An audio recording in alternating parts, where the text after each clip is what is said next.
This is the Burnt Lands Provincial Park near Ottawa, Ontario, and it's the home of an abandoned antenna farm that used to be used by NORAD and NATO. At one time there were perhaps 20 antennas in this area, and they're all protected by this barbed wire fence, and the antennas all tied back into an underground bunker complex known as the Diefenbunker, located about 10 kilometers that way. And over here is a concrete blockhouse that held the transmitters for all the antennas that would have been here. So this is the transmitter site, I believe.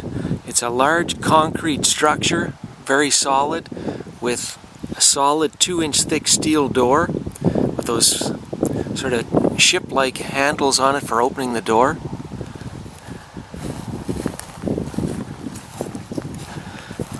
Now, when it was turned over to be a provincial park, instead of destroying the place, they just simply welded the door closed. So there's no way of getting through this door, and it's very solid. The handles, well, they sort of turn, but hard to say what they're connected to. And there's a hatch cover on top there that's not coming off. A ventilator at one end, and a missing hatch cover. So we'll go through this in a second. So the hatch cover is over this ventilation shaft, and would have been like an access way. Unfortunately, somebody's taken the hatch cover and removed it.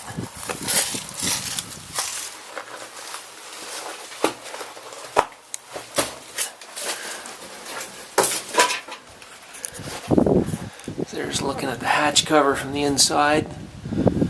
Wasp nest over there. Good thing there's no wasps in it. Little bird's nest. And, oh, a way in. How thoughtful of them. I'm just going to stand on top of this thingy here and get a look over the top. Good thing I brought my flashlight.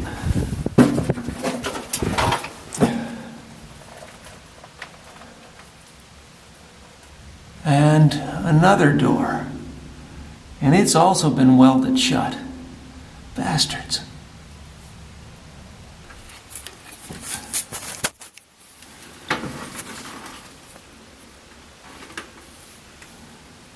You can see what's on the floor down there.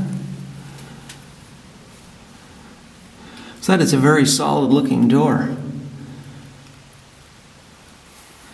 A couple of wires hanging down. Most likely, if I had to guess, I would say this room would have been an air conditioning room for the transmitters that would be located on the other side of the door. Because on the other side, you can see a ventilator pipe, and that goes to that shroud we saw on the other side. There's a bird's nest up there. Cool. Well, not much in that room. Well, I'll have to see if there's any way in the other side here. I think I know a way.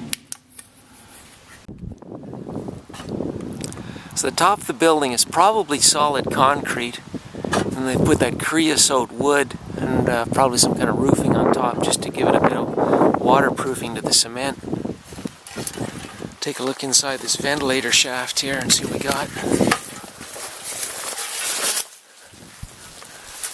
More wasp nests, and yeah, it looks very similar to what we had at the other side. I believe this place hasn't been used in about 20 years, and by the looks of the trees growing around it, that would sit about right, because the military would have stopped trimming these trees back about when they stopped using the place.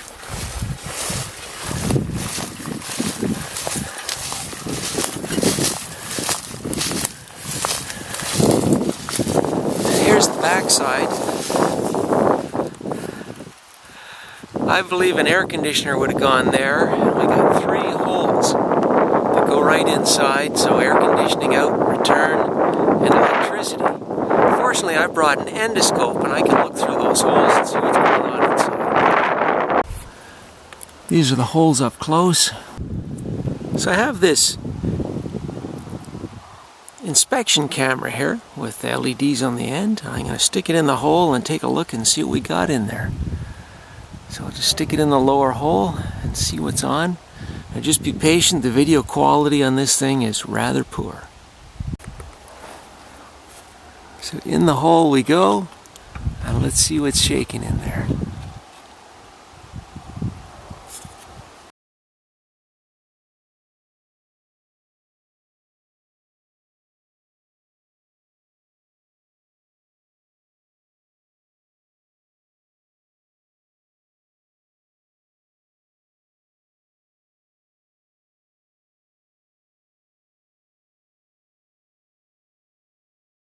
So as you just saw, it's pretty damn dark in that place. And there's not a heck of a lot to see. So I'm going to return with a much better lighting. I'm going to stick a string of lights in through one of these holes and see what the heck's going on in there. And then we'll be able to see it. So be sure to stay tuned for part 2 of this video when I return with my inspection camera and much better lighting. Coming out of the side is this concrete little pedestal, and I believe that's a cover for cabling that would have come out and then gone through trenches to the individual antennas. And there's another one on the other side.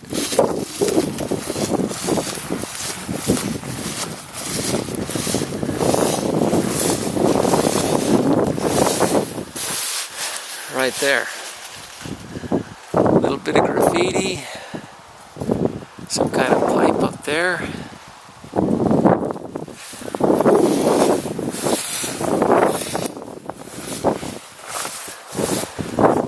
Ventilator from one side. So it's just like on the other side, except probably the box that would have gone over the end has been taken away. So this is a pedestal for one of the antennas, and it's right in front of the building. Most of the pedestals like this are quite some distance away from the building. Here's a larger pedestal, not too far away from the building. And there's a bunch more over there and over there. As I said earlier, there were at least 20 antennas here at one time.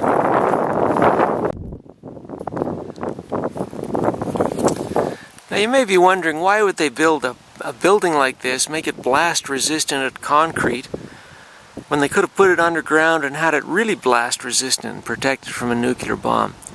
I believe the answer is that it only has to be as strong as the antennas that were in this antenna farm. So it wouldn't take much to blow up an antenna. So why bother making the building any stronger than the antenna? Well, at least that's my theory. So in wrapping this video up, be sure and stay tuned for part 2 when I return with better lighting so I can look in those 3 holes in the back and see what's going on in the other half of the building.